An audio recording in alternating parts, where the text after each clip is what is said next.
I stared at the jar of peanut butter sitting on the granite counter. It shouldn't be a difficult task making a sandwich. It's the kind of thing a 5-year-old learns to do in kindergarten.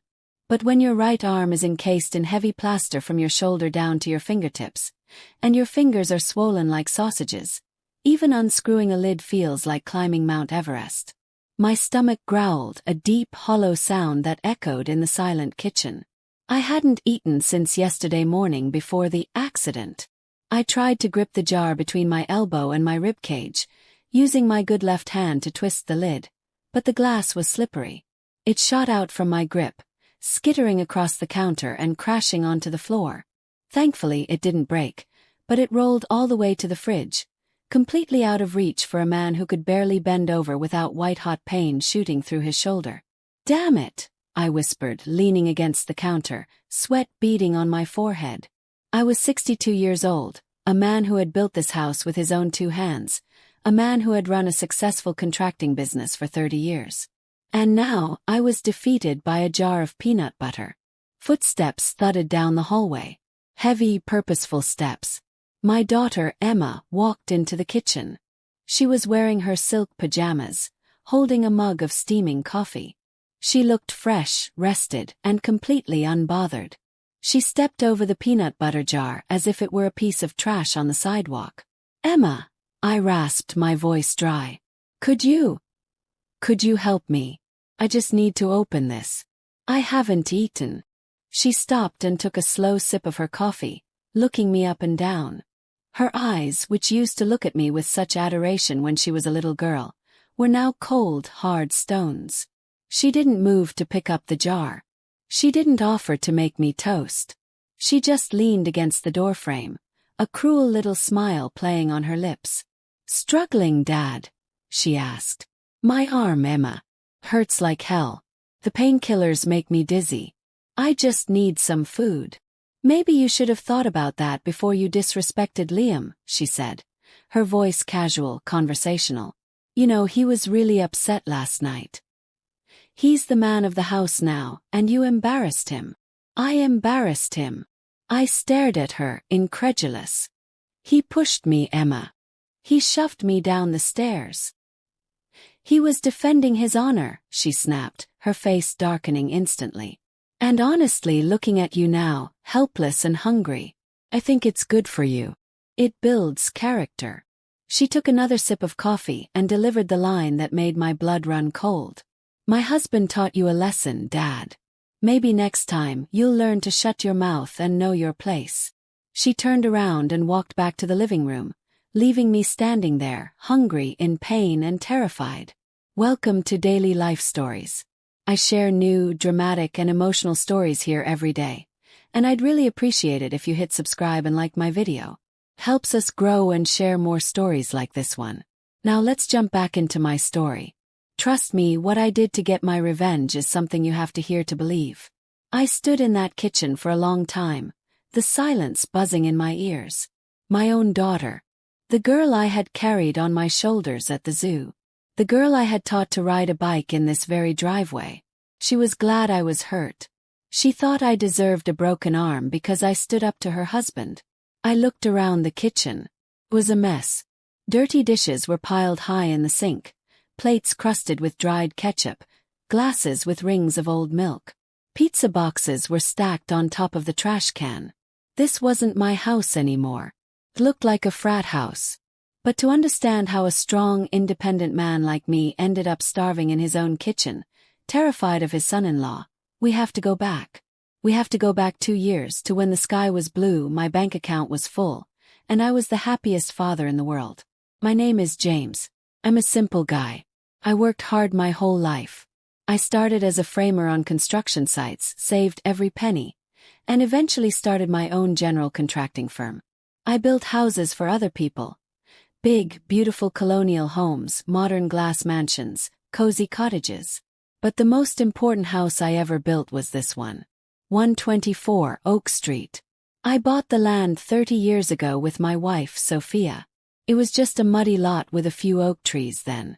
Sophia stood in the middle of the weeds, pointing here and there. "The kitchen goes here, James, so I can see the sunrise." And the nursery. The nursery has to face the backyard so the baby can hear the birds. We built it brick by brick. It was a 4-bedroom house with a wraparound porch, hardwood floors I laid myself, and a big fireplace where we spent our Christmases. It was a home full of love.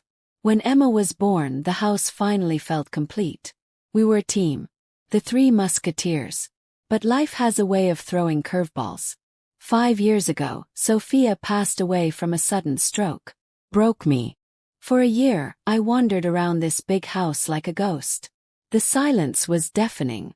Emma was already in college, living 2 hours away, and I was alone with the memories. But I kept the house. Kept it pristine. I polished the floors Sophia loved. I planted the hydrangeas she adored. It was my sanctuary. Emma was my light. After Sophia died, I poured everything I had into her. I paid for her tuition, her apartment, her car. I wanted her to have the easiest life possible. She was a sweet girl, a bit spoiled maybe, but she had a good heart. Or so I thought. Then she met Liam. She brought him home for Thanksgiving 2 years ago. "Dad, you have to meet him," she had gushed on the phone. "He's an entrepreneur. He has such big ideas." When the doorbell rang, I opened it to find a guy who looked like he had just rolled out of a nightclub at noon. Liam was tall, lanky, with a patchy beard and eyes that shifted around, never settling on anything for too long. He wore a designer t-shirt that I knew cost more than my weekly grocery bill, but his sneakers were scuffed and dirty. James, right? He didn't call me Mr. Miller. He didn't shake my hand firmly. He just kinda slapped my palm and walked past me into the hallway. Nice place. A bit old-fashioned, but nice square footage. That was the first red flag. Who walks into a man's house and critiques the decor in the first 10 seconds? Dinner was a disaster. Liam didn't ask me a single question about my life, my work, or Sophia. He spent the entire meal talking about his business ventures. He was into crypto, then he was into dropshipping, then he was developing an app. It was all smoke and mirrors. I've been in business for 30 years. I know a hustler when I see one. Liam was all talk. "So James," he said, leaning back in my dining chair and picking his teeth. "Emma tells me you're retired. Must be nice sitting on a pile of cash in a big house like this. What do you do all day?" "Golf." I gritted my teeth. "I still consult. And I maintain the property. Takes a lot of work." "You should sell," Liam said, waving his fork. "Market is hot. Cash out, give Emma her inheritance early, let us invest it. I could triple your net worth in 6 months." I looked at Emma, expecting her to be mortified.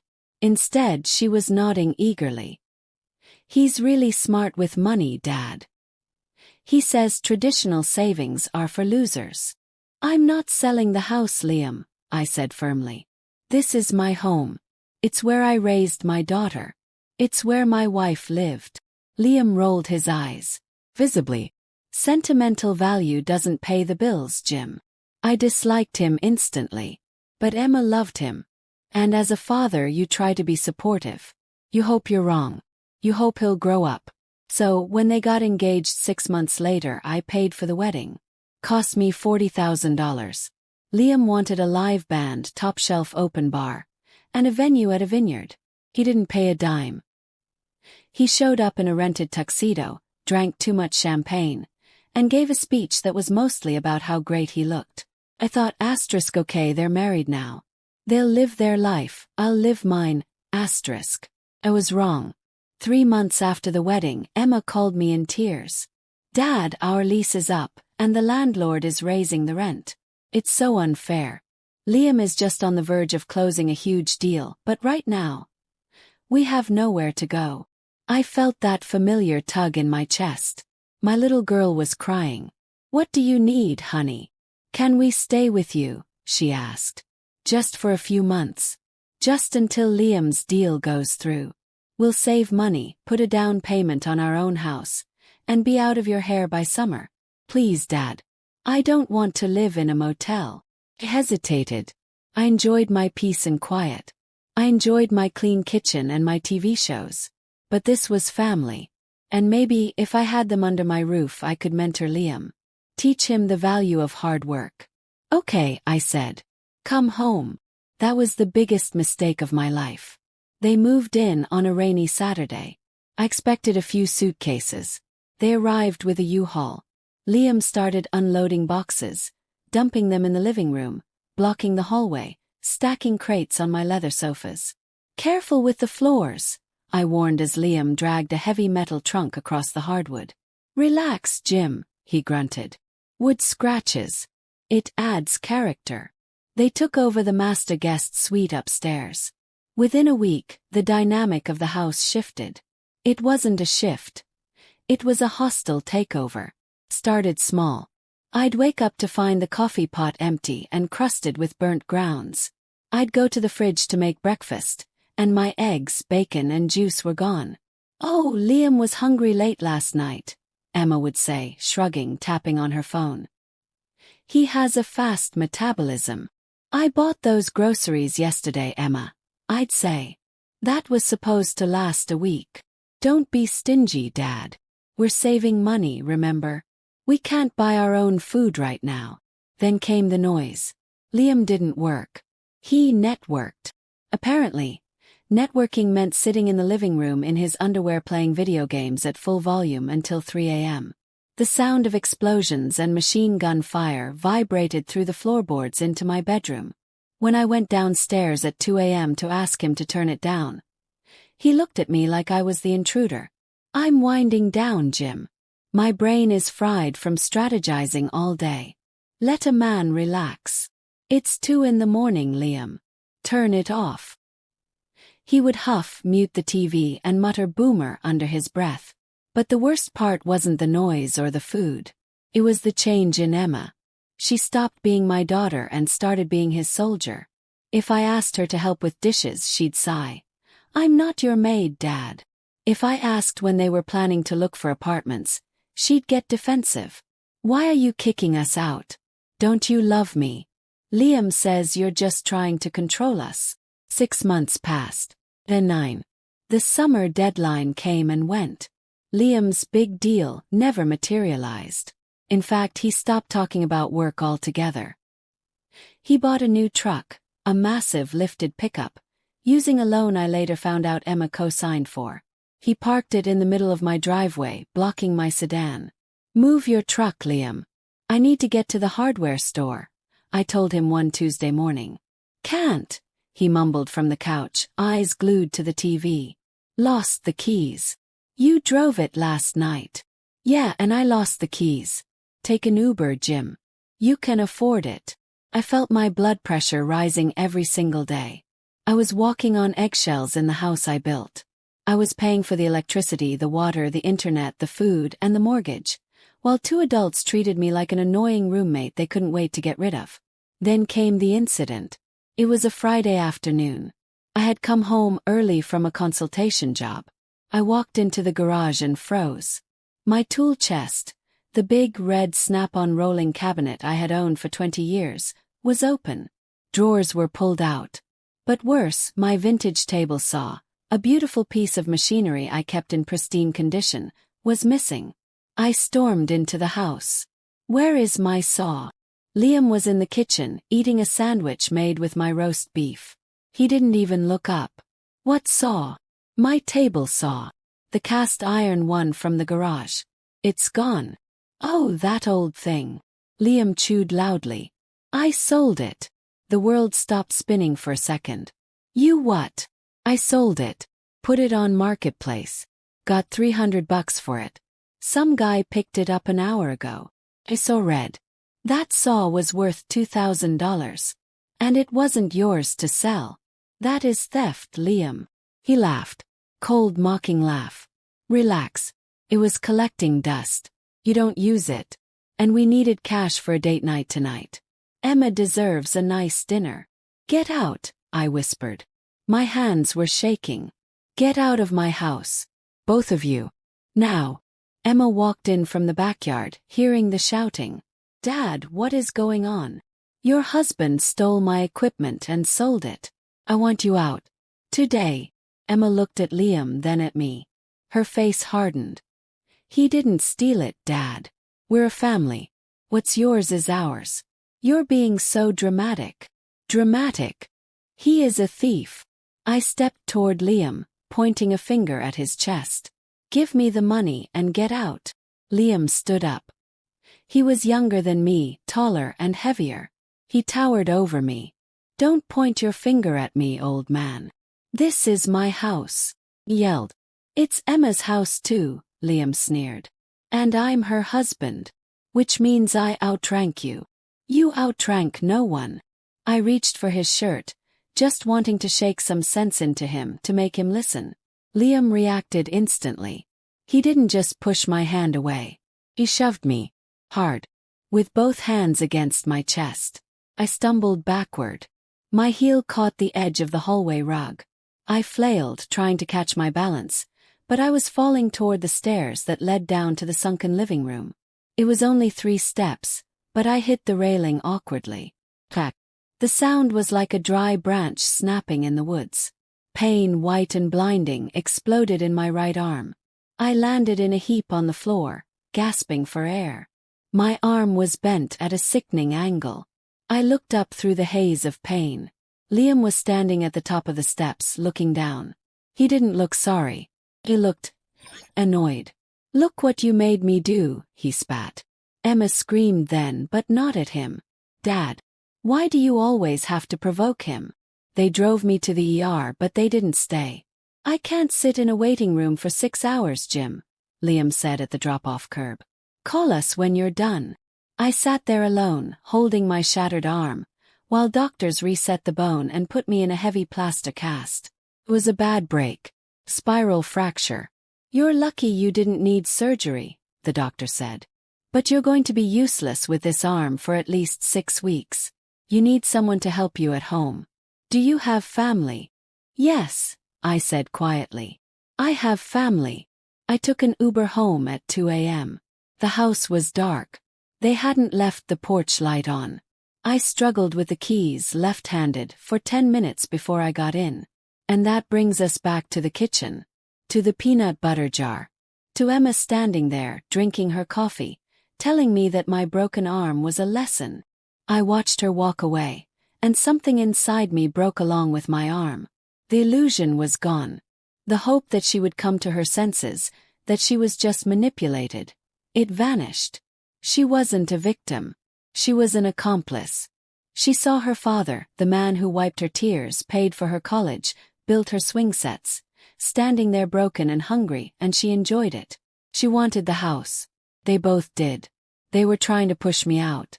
They wanted to make me so miserable, so weak, that I would retreat to a nursing home or a small condo and leave the big estate to them. They were playing a long game, and Liam's shove was just the accelerator. I looked at the peanut butter jar on the floor. I didn't pick it up. I turned and walked out of the kitchen.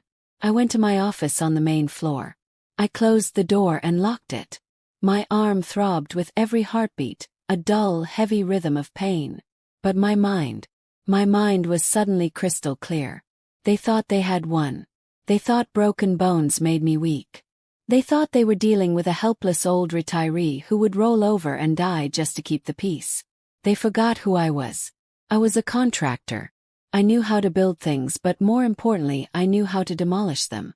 I knew about foundations, and I knew about structural weaknesses. Liam and Emma had a lot of structural weaknesses. I sat at my desk, wincing as I adjusted my cast. I used my left hand to pull out a yellow legal pad. I picked up a pen. My handwriting was shaky and jagged with my non-dominant hand, but I started making a list. It wasn't a grocery list. It was an eviction plan. I heard Liam laughing in the living room. Yeah, he's literally crying in the kitchen, he was saying to someone on the phone. I told you, bro. I run this place now. Enjoy it while it lasts, Liam, I whispered to the empty room. Picked up my phone. I didn't call the police. Not yet. The police would call it a domestic dispute. It would be his word against mine, and Emma would lie for him. No, I needed something stronger than the police. I needed leverage. I dialed a number I hadn't called in years. It was Saturday, but I knew he would answer. Hello. A gruff voice answered. Michael, I said. It's James. James Miller. James. I haven't heard from you since the Chamber of Commerce dinner. How are you? I've been better, Mike. Listen, you're still the best real estate attorney in the state, right? I like to think so. Why? You finally selling that palace of yours? No, I said, my voice cold steel. I need to know exactly how to legally destroy 2 squatters who think they own the place. And I need to do it in a way that hurts. Michael paused. This sounds personal. It is. Can you meet me on Monday? I can't drive. You'll have to come here. But park down the street. I don't want them to see you. I'll be there. Noon. Hung up. I leaned back in my chair. My stomach growled again, fierce and demanding. I was starving. But I realized I had a different kind of hunger now. I stood up, unlocked the office door, and walked back into the living room. Liam was sprawled on my recliner, feet up on the coffee table, watching football. Emma was painting her toenails on the rug. They looked up. Oh, you're done pouting. Liam laughed. Did you get that jar open, or do you need me to chew your food for you too? I didn't get angry. I didn't yell. I put on the performance of a lifetime. I slumped my shoulders. I let my face sag into a mask of defeat. I made myself look 10 years older. I couldn't open it, I mumbled, looking at the floor. I'm going to go lie down. The pain is too much. Liam smirked and elbowed Emma. See, told you. He's broken. Just try to be quiet, Dad, Emma said, not looking up from her toes. We're having friends over later. Okay, I whispered. I'll be quiet. I walked slowly up the stairs, dragging my feet. I went into my bedroom and closed the door.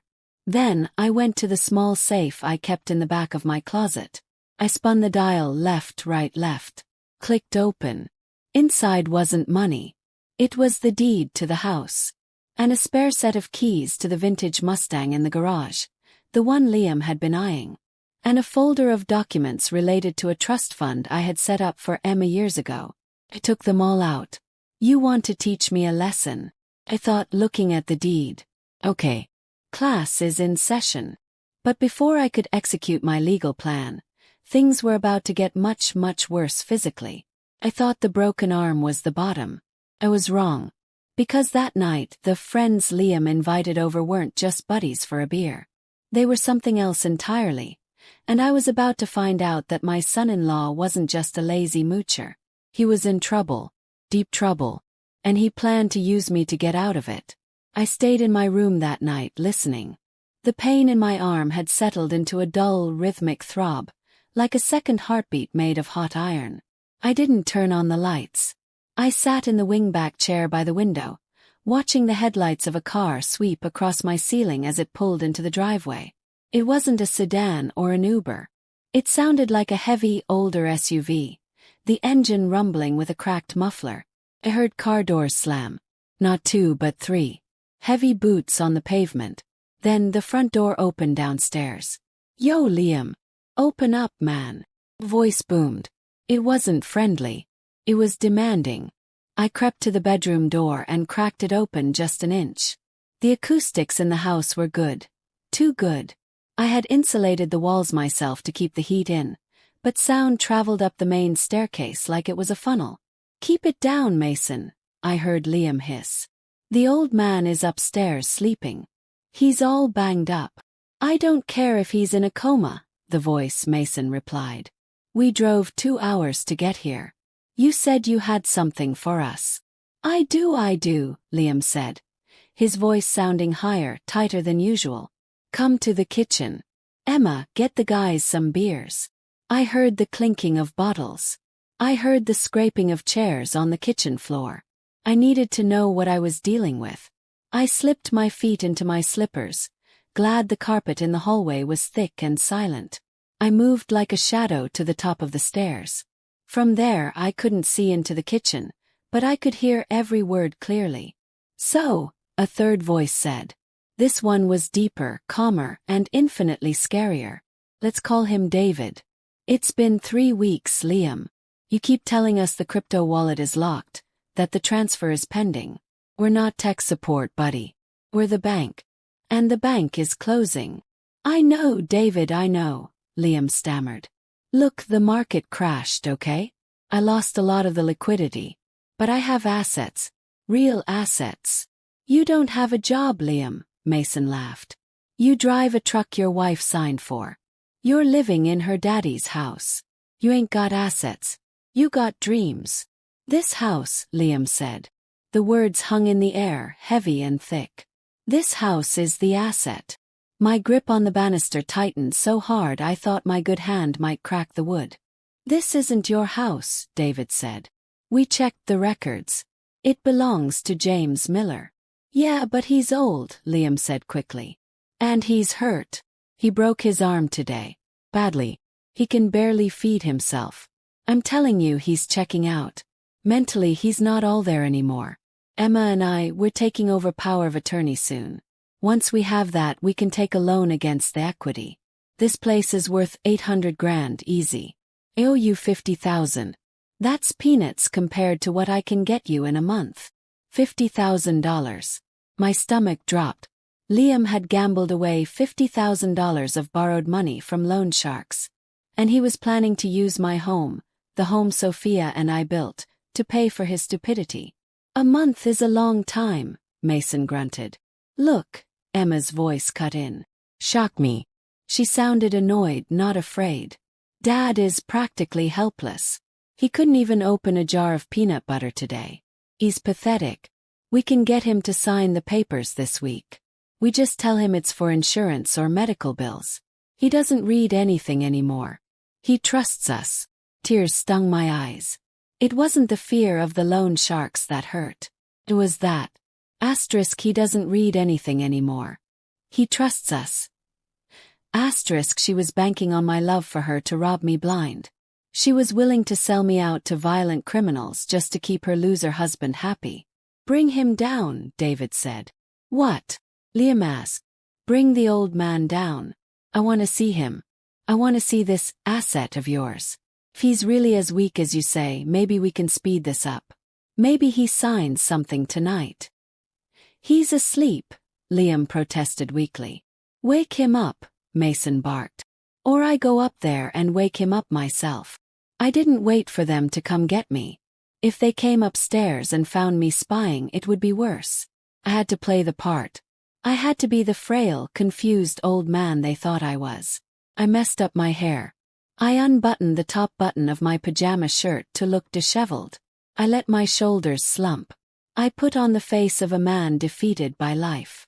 I started walking down the stairs, making sure to step heavily, dragging my slipper. Emma! Called out, my voice cracking. Is someone here? I heard shouting.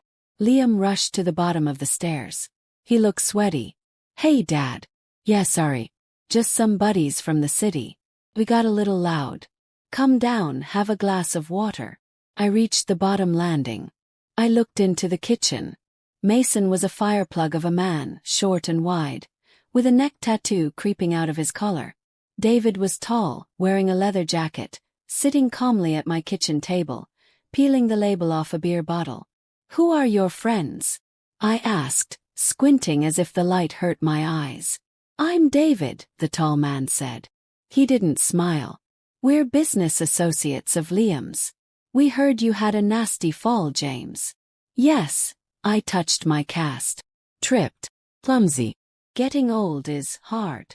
Liam tells us you're looking to secure your finances, David said, staring right into my soul. That you want to make sure Emma is taken care of. Of course, I mumbled. Emma is my world. That's sweet, Mason sneered. He pulled a piece of paper from his jacket pocket. It was crumpled. Liam, do you have a pen? What is this? I asked, stepping back, leaning against the refrigerator for support. It's just a standard guarantor form, Dad, Emma said, stepping up to me. She put a hand on my good shoulder. Her touch felt like ice. Liam's business needs a small bridge loan. Just to get things moving. Since you're retired and have the credit, if you co-sign, it helps us out. It doesn't cost you a dime.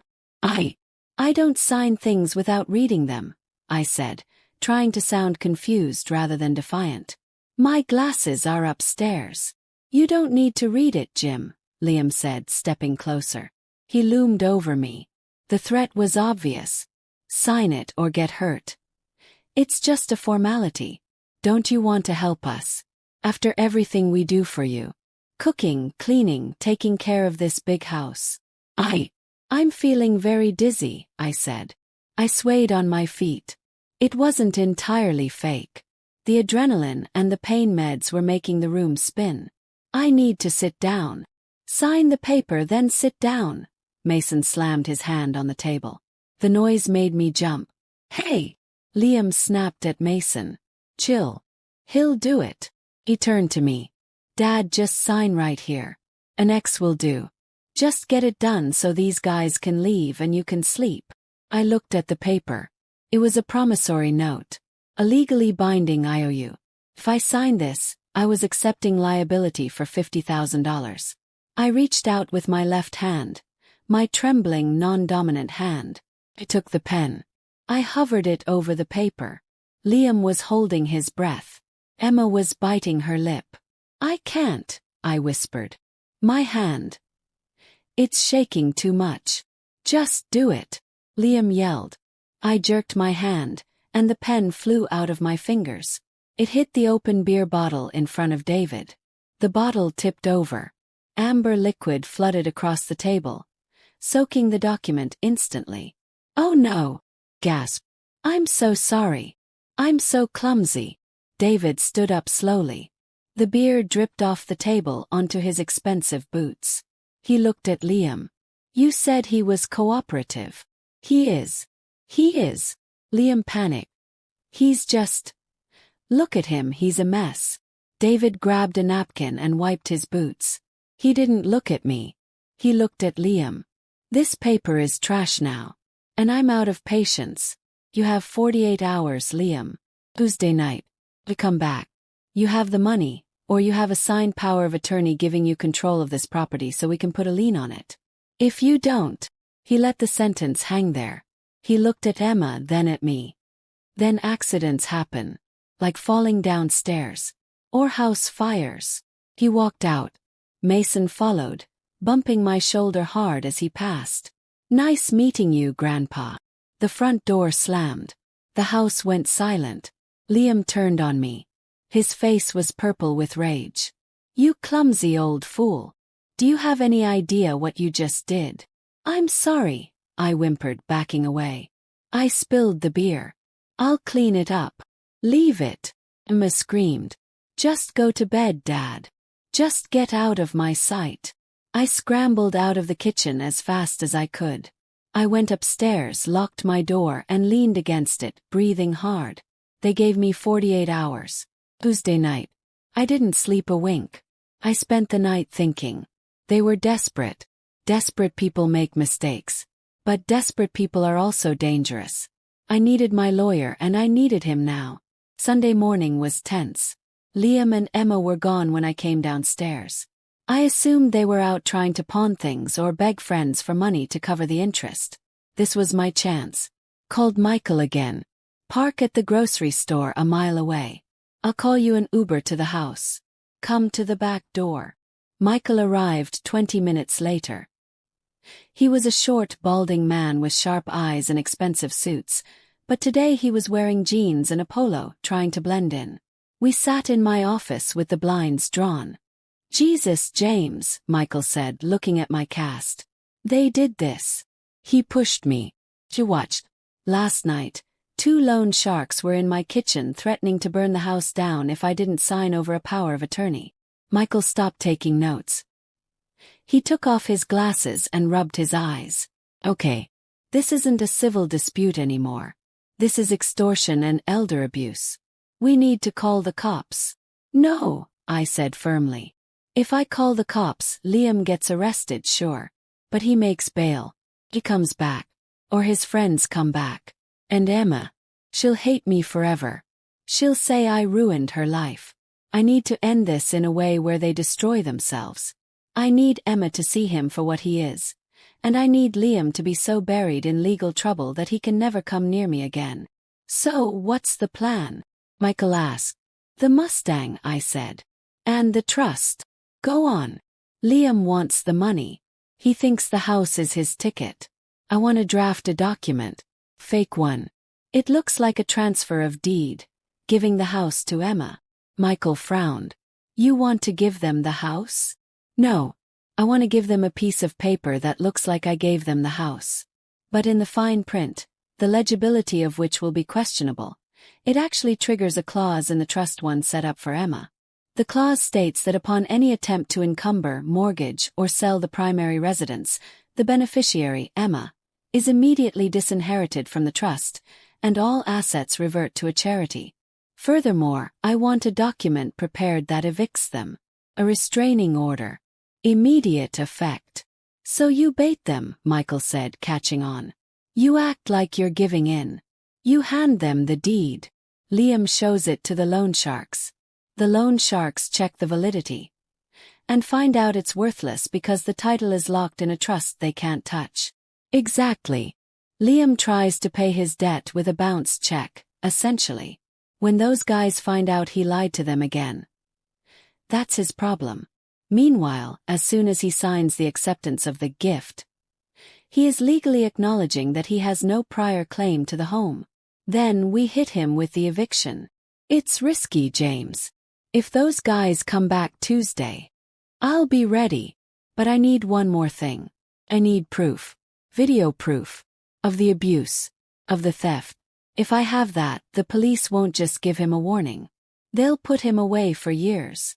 Michael nodded. I can get you a camera. Small one. Wireless. I'll have my investigator drop it in your mailbox in 2 hours. Michael left. I felt a surge of energy. I wasn't a victim anymore. I was the general contractor, and I was laying the foundation for a trap. 2 hours later, I retrieved a small package from the mailbox. Inside was a tiny camera the size of a domino with a battery pack. I knew exactly where to put it. The vent in the kitchen ceiling. It had a perfect view of the table where all the business happened. Using a stepladder was agony. I had to do it one-handed, biting my lip to keep from screaming as I unscrewed the vent cover. But I got it in. I synced it to my phone. The picture was crisp. Audio was clear. I sat in the living room, waiting for them to come home. I checked the feed on my phone. It was working. They arrived around 5 p.m. The mood was awful. Liam slammed the front door. Emma was crying. They wouldn't take the truck. Emma sobbed.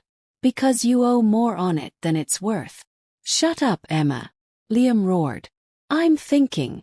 You always say you're thinking, but you just make it worse. Mason texted me, Liam. He texted me. He said they know where I work. I'll fix it. Liam threw his keys across the room. They hit the wall a foot from my head. I didn't flinch.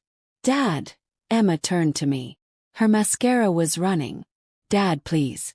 We need money. Do you have any cash? Do you have bonds? Anything hidden?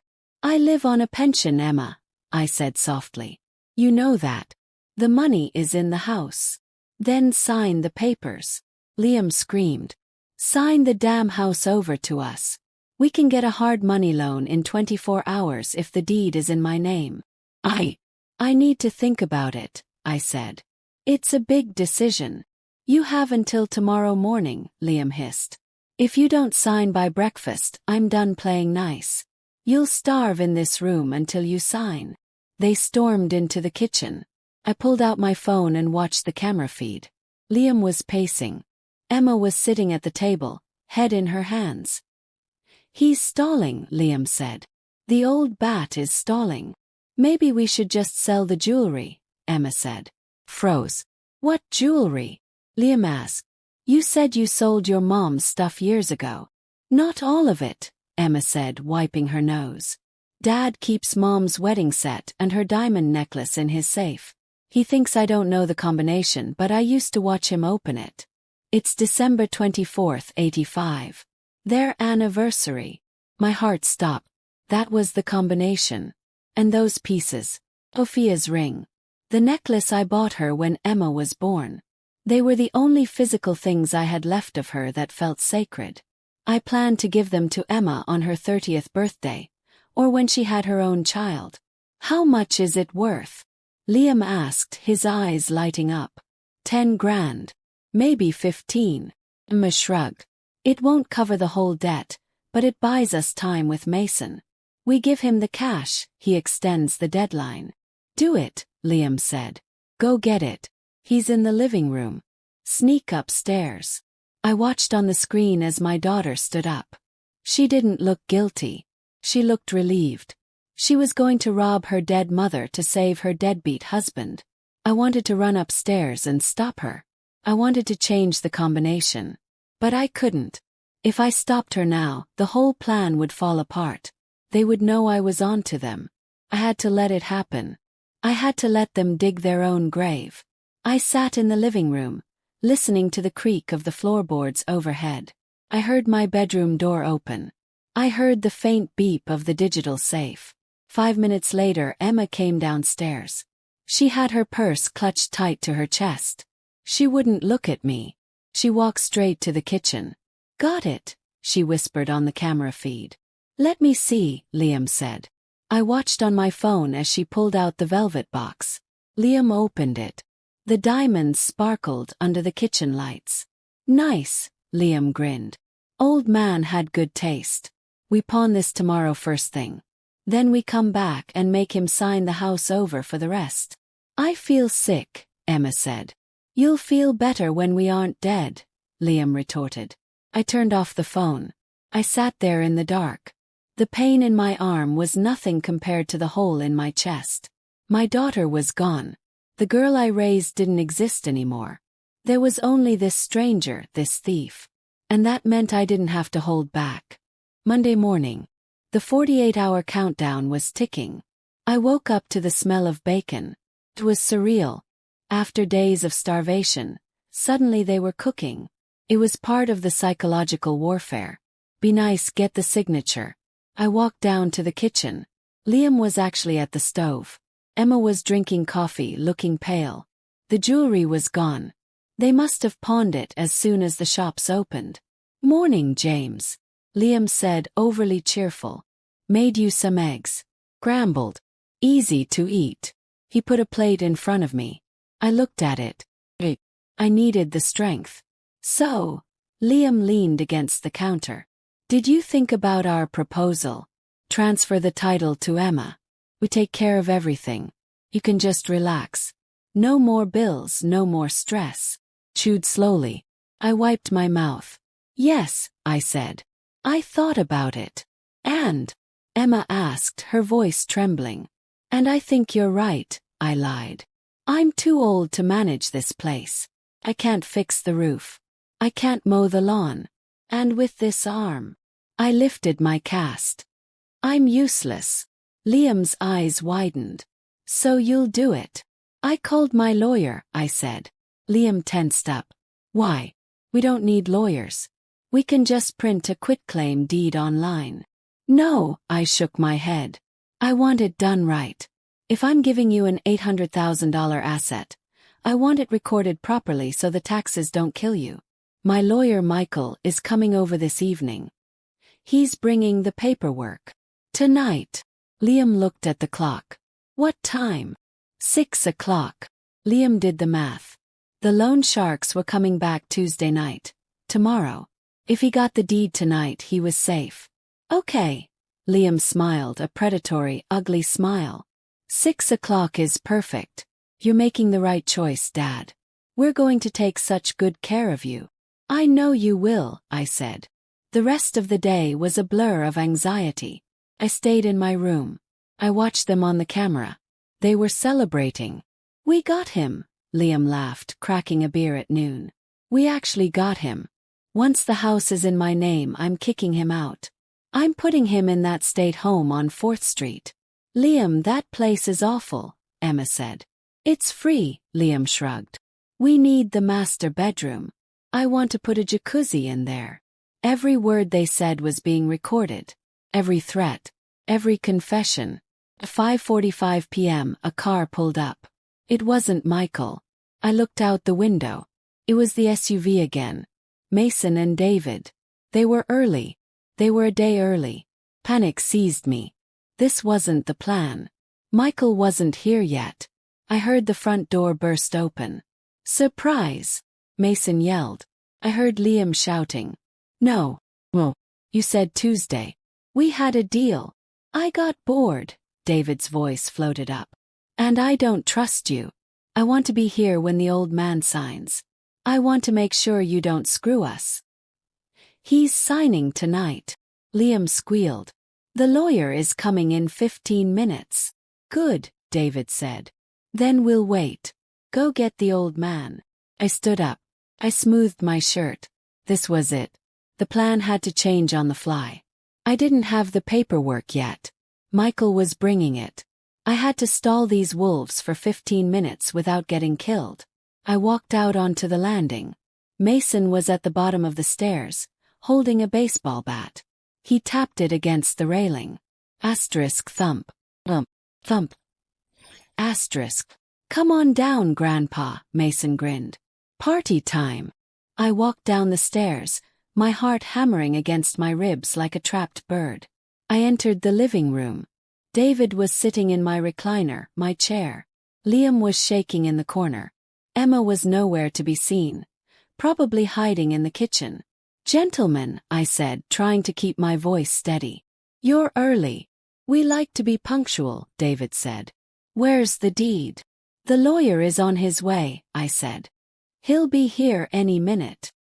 "He better be," Mason said, stepping closer to me. He smelled of stale tobacco and violence. "Because if he doesn't show up, or if he brings the wrong papers, I'm going to try out this bat on your other arm." I looked at Liam. "You invited these animals into our home?" "Shut up, Jim," Liam snapped. "Just shut up and sign whatever they put in front of you." I looked at the clock on the mantel. 5:50 p.m. 10 minutes. 10 minutes could feel like a lifetime. "Can I have a glass of water?" "Yes." "My medication." "Get him water," David ordered Liam. Liam ran to the kitchen. He came back with a glass. His hands were shaking so bad he spilled half of it. He took a sip. "You know," I said to David, "this house, I built it with my own hands. 1994. Best lumber in the county." "I don't care about your lumber," David said. "I care about my 50 grand plus interest. Which is now 60 grand, by the way. Late fee." 60, Liam whimpered. "Yes, 60. And once this house is yours, Liam, you're going to take out a nice high-interest equity loan and pay me cash. Tonight. I will. I promise." Suddenly, headlights flashed through the front window. Car door closed. Then another. The doorbell rang. "That's him," Liam said, exhaling a massive breath. "That's the lawyer." "Open it," David said. "Mason, stand behind the door. If it's the cops, we start swinging." My heart stopped. Michael usually came alone. But I heard 2 car doors. Liam opened the door. Michael walked in. He was carrying his briefcase. But he wasn't alone. Behind him stood a man the size of a refrigerator, wearing a dark suit and an earpiece. "Who the hell is this?" Mason asked, raising the bat slightly. Michael looked at Mason, then at the bat, then at David. He didn't look scared. He looked furious. "I'm Michael Rossi, Mr. Miller's attorney," he said calmly. "And this is Mr. Henderson. Private security. We're here to facilitate the transaction." David narrowed his eyes. He respected strength. He saw Henderson and realized this wasn't going to be a simple beatdown. He signaled Mason to lower the bat. "Come in," David said. "Let's get this over with." Michael walked to the dining table. He set his briefcase down. He looked at me. I gave him a tiny nod. Asterisk, the trap is set. Let's spring it, asterisk. Okay, Michael said, clicking the latches of his briefcase open. The sound was like 2 gunshots in the silent room. We have the documents prepared for the transfer of assets regarding 124 Oak Street. Liam practically ran to the table. Give it to me. Where do I sign? Hold on, Michael said, holding up a hand. We need to verify the parties present. And we need to be clear on the terms. He pulled out a thick stack of papers. He laid them out. This, Michael pointed to the top document, is a quitclaim deed. It transfers ownership of the property from James Miller to Emma and Liam Johnson. Yes. Liam grabbed a pen. I sign here. Wait, Michael said. Before you sign, you need to understand the encumbrances. The what? Liam asked. The liens, Michael lied smoothly. And the trust stipulations. What liens? David asked, sitting up straighter. You said the house was clean. The house is free of mortgage, Michael said. However, he looked at me. James, did you want to explain the structural integrity bond? Cleared my throat. Yes. You see, gentlemen, because I built this house myself, and because of recent zoning changes. The county requires a $50,000 bond be held in escrow against foundation repairs. If the title changes hands, that bond is due immediately. What? Liam shouted. I don't have $50,000. That's why we're doing this. Then you can't take the title, Michael said simply. The county will seize the property within 30 days if the bond isn't paid. David stood up. He walked over to the table. He picked up the deed. He read it. Of course, there was no bond. But Michael had drafted a dummy document that looked incredibly official, complete with county seals. He's broke. David threw the paper down. Liam is broke. He can't pay a bond. Then I guess he can't pay you, I said. The room went deadly silent. David turned to Liam. You wasted my time. You wasted my gas. And you tried to pay me with a house you can't even afford to accept for free. No. No. Liam pleaded. They're lying. There's no bond. He's making it up. Are you calling a lawyer a liar? Michael asked, his voice dropping an octave. Mr. Henderson, show these gentlemen out. The security guard stepped forward. Mason puffed up his chest, but Henderson was bigger. Much bigger. Wait, David said. He smiled. It was a cruel smile. We're not leaving yet. Liam, you owe me 60 grand. You have no house. You have no money. But, he looked at me. You have a rich father-in-law. David pulled a gun from his waistband. The air left the room. This wasn't part of the plan. The plan was legal trickery. The plan did not account for a 9mm pistol. Nobody moves, David said. Change of plans. James, you're going to write me a check. Right now. For $60,000. Or I'm going to shoot your kneecap. Then the other one. Then your daughter. I looked at Michael. He was frozen. Security guards are tough, but they aren't bulletproof. Don't hurt her, I said. Write the check. Liam screamed at me. Just pay him, Dad. Save us. I looked at Liam. He was begging me to pay his debt to a gunman. He wasn't trying to protect me. He was using me as a human shield. I don't have a checkbook down here, I said. It's in the safe. Upstairs. Go get it, David said. Liam, go with him. Mason, watch the lawyer. Anyone touches a phone, the old man dies. Liam grabbed my broken arm and yanked me toward the stairs. I cried out in pain. Move, he shouted. We walked up the stairs. My mind was racing. I had a gun in the house. An old shotgun in the back of the closet, unloaded. The shells were in the nightstand. Could I get to it? With a broken arm. With Liam watching. Well, I needed something else. We got to the bedroom. Open the safe, Liam ordered. I knelt down. My hand was shaking. December 24th, 85. The safe clicked open. Inside there was the checkbook. And the documents Michael and I had prepared earlier. The real ones. I grabbed the checkbook. Good, Liam said. Now let's go. I stood up. I looked at Liam. You sold your mother's ring, I said quietly. What? Liam blinked. Who cares? Move. I care, I said. And then I did the only thing I could think of. The heavy plaster cast on my right arm was hard as a rock. It was a club. I swung my body with everything I had. I didn't aim for his face. I aimed for his throat. My cast connected with his windpipe with a sickening thud. Liam gagged. His eyes bulged. He grabbed his throat, dropping to his knees, gasping for air. He couldn't breathe. He couldn't scream. I stepped over him. I grabbed the heavy brass lamp from the bedside table with my left hand. I walked to the railing of the balcony that overlooked the living room. Below, David had the gun trained on Michael. Mason was watching the door. "Hey!" he yelled. David looked up. I dropped the lamp. The heavy brass lamp plummeted through the air like a missile. Time seemed to slow down. I saw David's head snap up, his eyes widening in sheer confusion. He tried to dodge, but he was too slow. The base of the lamp didn't hit his head.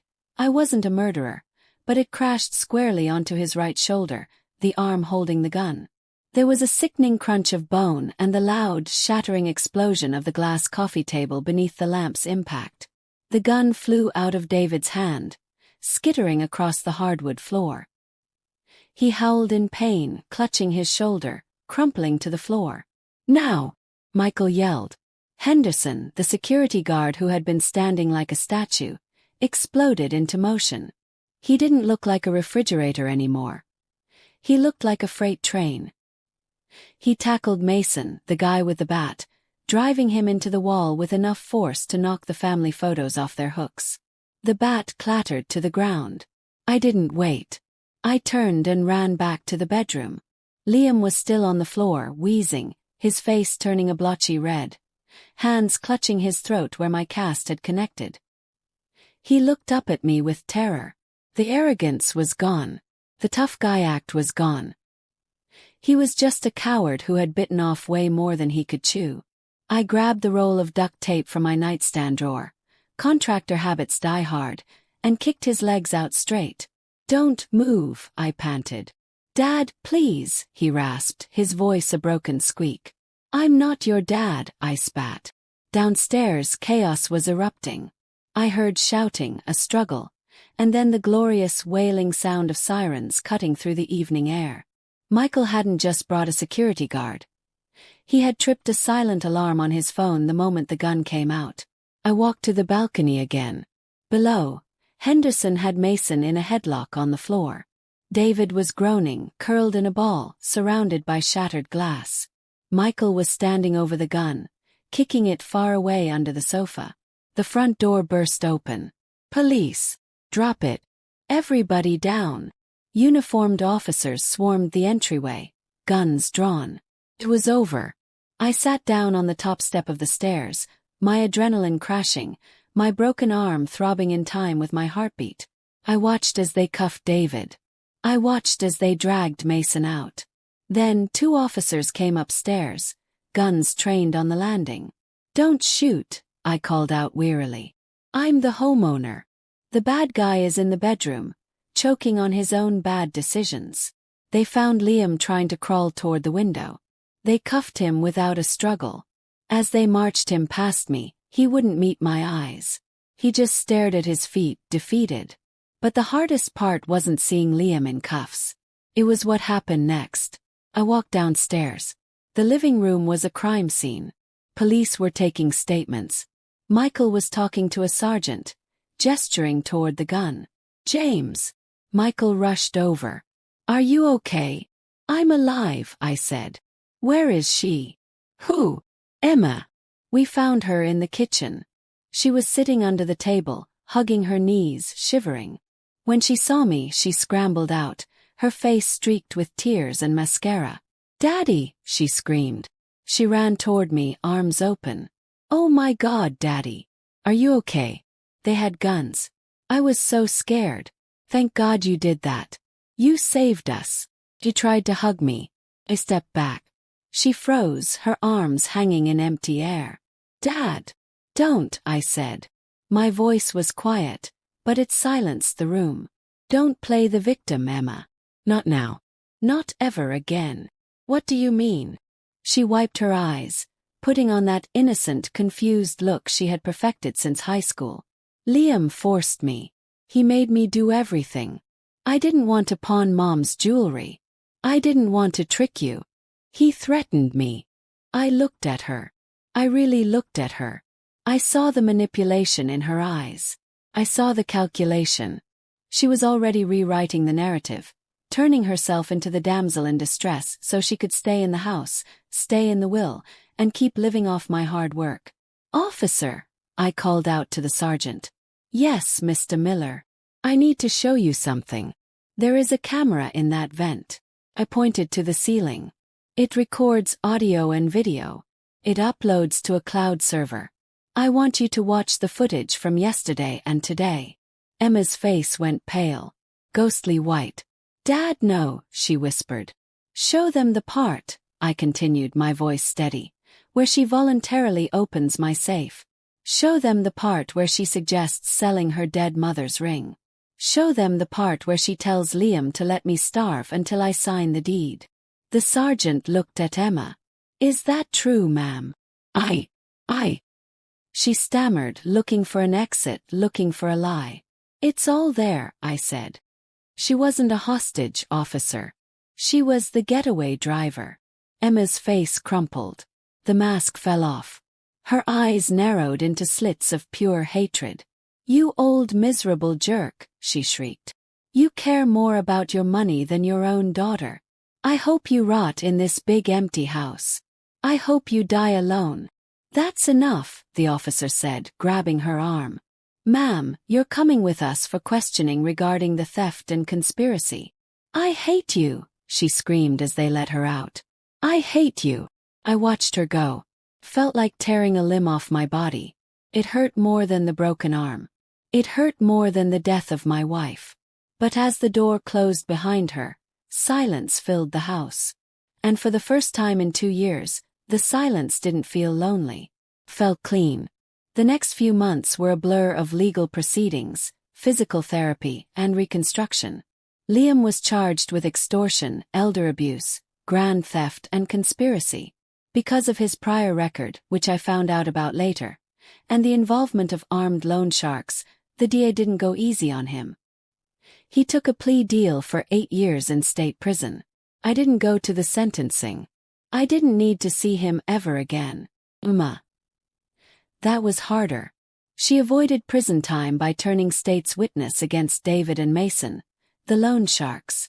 She got 3 years of probation and a hefty dose of community service. But the judge issued a permanent restraining order. She wasn't allowed within 500 feet of me or my property. She tried to call me, of course. From blocked numbers. From friends' phones. She left voicemails crying, begging, then screaming, then begging again. I didn't listen to them. I changed my number. Changed the locks. But the house. The house was the problem. 124 Oak Street. I had built it for a family. I had built it for Sophia and Emma. Now Sophia was gone and Emma was dead to me. Every corner of that house held a ghost.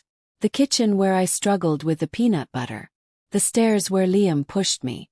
The living room where the gun was pulled. I walked through the rooms one last time about 6 months after the incident. My arm was fully healed, though it ached when it rained. I ran my hand along the banister I had sanded myself 30 years ago. "It's time," I said aloud. Called Michael. "Put it on the market." "Are you sure, James?" he asked. "You love this place." "I loved the memories," I corrected him. "But the memories have been evicted. It's just wood and brick now." The market was hot, just like Liam had said. The house sold in 3 days for $50,000 over asking price.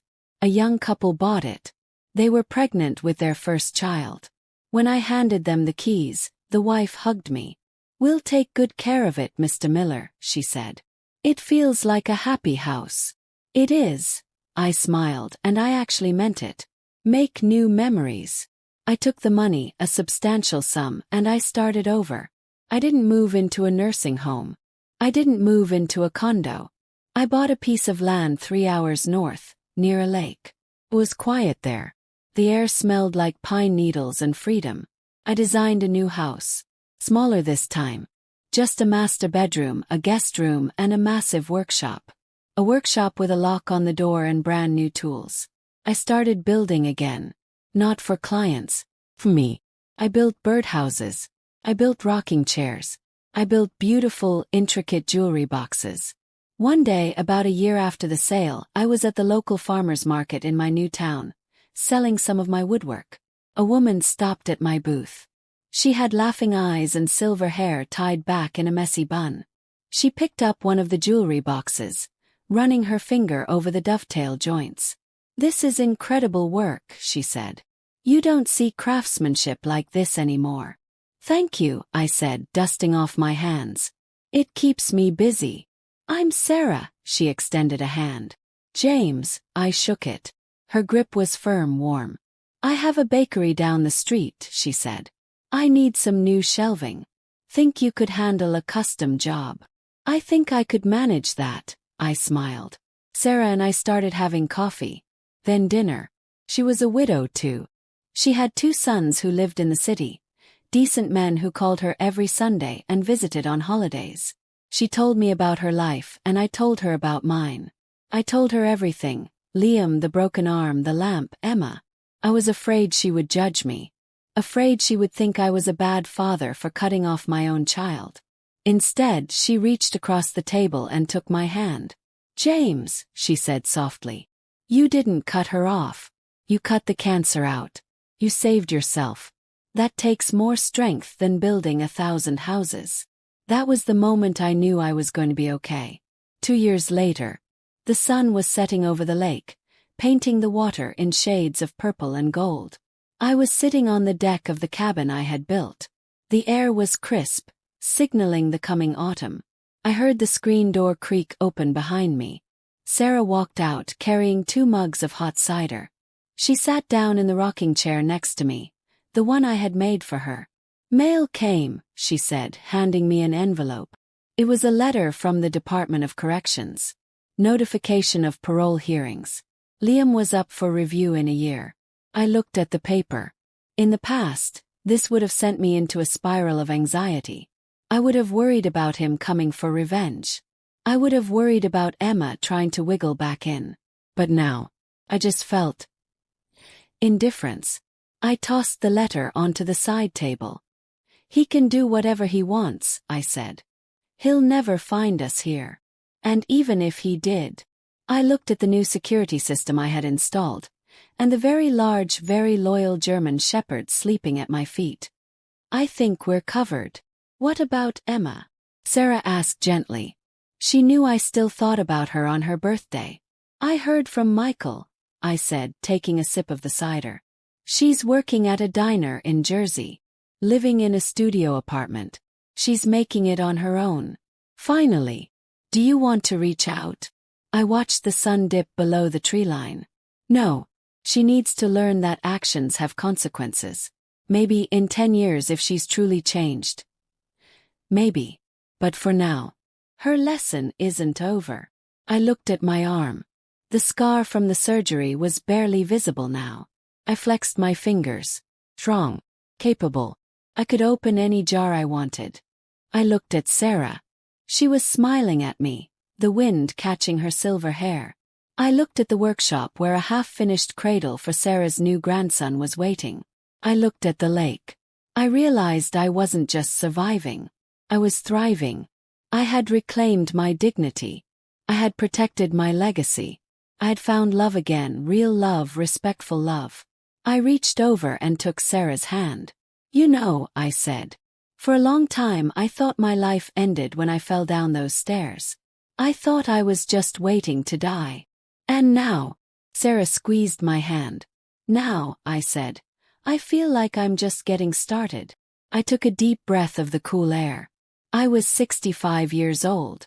I had a good woman, a good dog, a warm house, and a full stomach. I had fought the battle of my life against my own flesh and blood, and I had won. Not just the house or the money, but my self-respect. I picked up the peanut butter jar that was sitting on the table. Sarah loved peanut butter with apples. I twisted the lid. Pop it opened effortlessly. I took a slice of apple, dipped it in and took a bite. Tasted like victory. "Best sandwich I ever didn't make," I chuckled. Sarah laughed, a bright, happy sound that echoed over the water. "And they lived happily ever after," she teased. I looked at her, looked at the horizon, and felt a warmth in my chest that had nothing to do with the cider. Yeah, I said, grinning ear to ear. We sure did. With a big smile. I leaned back in my chair, closed my eyes, and listened to the wind in the trees. Life was good. Life was very, very good. That's the end of the story. Can you believe the audacity of Liam and Emma? I'm so glad James found his happiness in the end. If you enjoyed this story, please hit that like button and subscribe to the channel. It really helps me out. And let me know in the comments, would you have forgiven Emma, or did James do the right thing? I read every single comment. Thanks for watching, and I'll see you in the next video.